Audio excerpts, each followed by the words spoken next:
Examples भी हैं कि इस तरह के वाक़यात भी हैं कि ऐसा होने पे लोगों को वापस फिर उस जगह भेजा जाता है जहाँ से वो आए थे। तो अपने आप को, अपने बिहेवियर को चेंज। हेलो एंड अस्सलाम वालेकुम, बाजीज़ एंड बाजीज़, ਤੁਹਾਡਾ अपना मेज़बान अली जन्नत all the way from Canada. Important video आपके लिए लेकर आया हूँ और स्पेशली आपके स्किल्स के हवाले से। आप कनाडा आ रहे हैं तो क्या स्किल्स आपके पास होनी चाहिए। और चौथा जो इंपॉर्टेंट पॉइंट मैं आपसे शेयर करना चाह रहा हूँ वो आपके लिए शायद नया होगा और किसी ने आपके साथ शेयर नहीं किया होगा और आपको शायद मालूमात नहीं होगी और कि आपने किन चीज़ों का ख्याल करना है। अगर आप ख्याल नहीं करते तो गलती आपसे सरजद हो जाती है अनजाने में, और उस गलती का खमियाजा ये होता है कि आपकी अगर पीआर है या आपका वर्क परमिट है या आपका कोई भी स्टेटस है, स्टूडेंट हैं, तो आपको वापस भेज दिया जाता है आपकी उस गलती की वजह से। तो वो गलती कौन सी आपने नहीं करनी, किन चीज़ों का आपने ख्याल करना है, इसलिए ये इंपॉर्टेंट वीडियो है। ज़रा ध्यान से समझिएगा और पूरी वीडियो देखिएगा। तो सबसे पहले स्किल्स पे हम आते हैं कि कौन सी स्किल होने चाहिए आपके पास। तो हम स्टार्ट कर लेते हैं कि आपका एटीट्यूड। एटीट्यूड आपने ज़ाहिर है यहाँ कर चेंज करना होता है। वहाँ पर आप एग्जेक्टिव पोजीशन पे हैं या कोई अच्छी जॉब है, आईटी में हैं या मैनेजर लेवल पे आप काम कर रहे हैं, तो यहाँ पर आकर आपको थोड़ा सा अपने एटीट्यूड को चेंज करना होता है, बिहेवियर को चेंज करना होता है, अपनी ईगो को ख़त्म ना सही लेकिन आप कह सकते हैं कि अपने आप को इस माहौल के मुताबिक, इन्वायरमेंट के मुताबिक इंडल्ज करने में ज़रा आपको टाइम तो लगता है, लेकिन पहले से अगर आप थोड़ा सा फ्लेक्सिबिलिटी दिखाएंगे अपने एटीट्यूड में, अपने आप में, तो चीज़ें आपके लिए आसान होंगी, पहली बात है।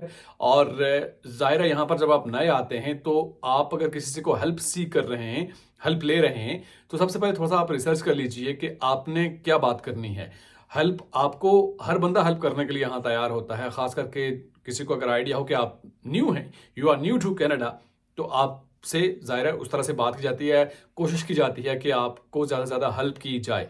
लेकिन ज़रूरी यह है कि आप थोड़ा सा वर्क कर लें, रिसर्च कर लें कि आपने बात क्या करनी है और आपका मुद्दा क्या है, आप क्या बात करना चाह रहे हैं, तो फिर अगला बंदा भी आपको उसके अकॉर्डिंगली हेल्प करेगा। जॉब के हवाले से ज़ाहिर है सबसे बड़ा मसला होता है, हम ये समझते हैं कि हाँ, ताकि जॉब नहीं करेंगे जो आपके मिजाज के मुताबिक नहीं है या आपको सूट नहीं करती, वहाँ तो आप एग्जेक्टिव पोजीशन पे थे या कोई अच्छी पोजीशन पे थे या मैनेजर थे या इंचार्ज थे किसी डिपार्टमेंट के, तो यहाँ पर आकर आप वो जॉब अपने लाइक नहीं समझते।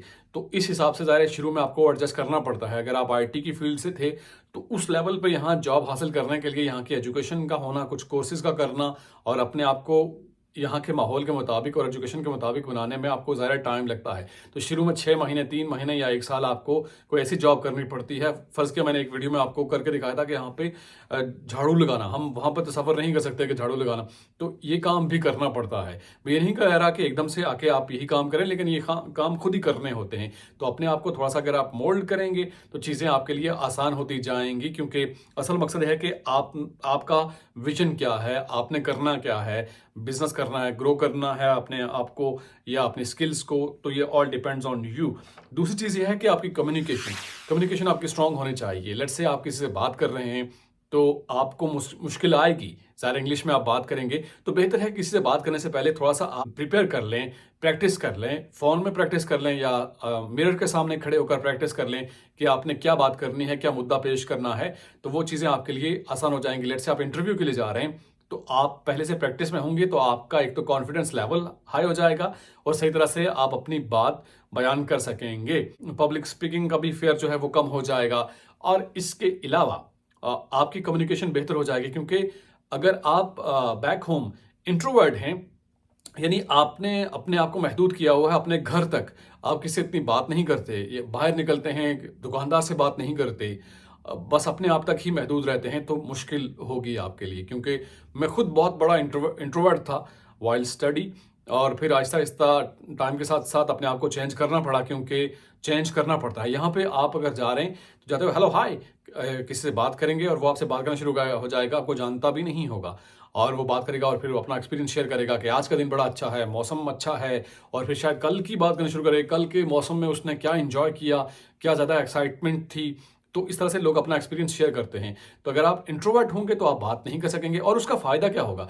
उसकी कम्युनिकेशन से आपकी फ्रेंडशिप होगी, फ्रेंड सर्कल जो है वो बढ़ेगा और उसका फ्यूचर में आपके लिए लॉन्ग टर्म बेनिफिट होगा। तो अपने आप को महदूद करने से बेहतर है कि आप ज़्यादा से लोगों से घुल-मिलना शुरू कर दें। घर पे ही अगर वहाँ पर हैं आप, बैक होम हैं, तो लोगों से घुल-मिलना शुरू कर दें। दुकानदार से जाके बात कर ली, इधर-उधर की बात कर ली, किसी और बंदे से राह से चलते हुए अलग-सलग कर ली।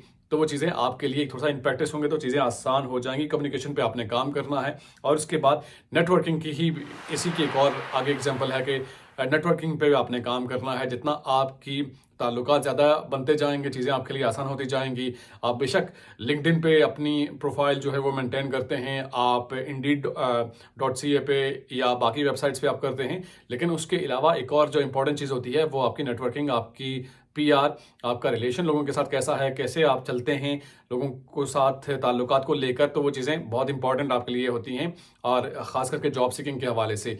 ज़ाहिर है आप 1-2 फ्रेंड्स आपके बन जाएँगे या टिम हॉर्टन पे कोई अगर काम कर रहा है तो वो आपका फ्रेंड बन गया तो आगे आपकी सीवी फॉरवर्ड हो जाएगी। आप समझ रहे हैं? तो ये बहुत ज़रूरी है और इम्पॉर्टेंट चीज़ जो है मैं बताना चाह रहा हूँ कि यहाँ के रूल और लॉ के बारे में भी ज़रूर आपके पास जानकारी होनी चाहिए। किसी भी मुल्क आप जाते हैं तो वहाँ के कानून के बारे में, मुल्क कैसा है, जगह कैसी है, लोग कैसे हैं, तो कानून के बारे में भी आपको थोड़ा-सा नॉलेज होना चाहिए। एक इम्पॉर्टेंट बात मैं आपसे शेयर करता चलूँ कि यहाँ आप किसी की इजाज़त के बगैर किसी के कपड़ों को टच तक नहीं कर सकते, किसी के शूज़ को टच तक नहीं कर सकते, किसी के कंसेंट के बगैर। कंसेंट बहुत ज़रूरी होता है, समझ रहे हैं ना? किसी की इजाज़त के बगैर आप कोई भी काम करने का इरादा रखते हैं तो आप मुश्किल में आ सकते हैं, आपके लिए प्रॉब्लम्स हो सकती हैं। तो कंसेंट बहुत ज़रूरी होता है किसी भी काम को लेकर यहाँ पर।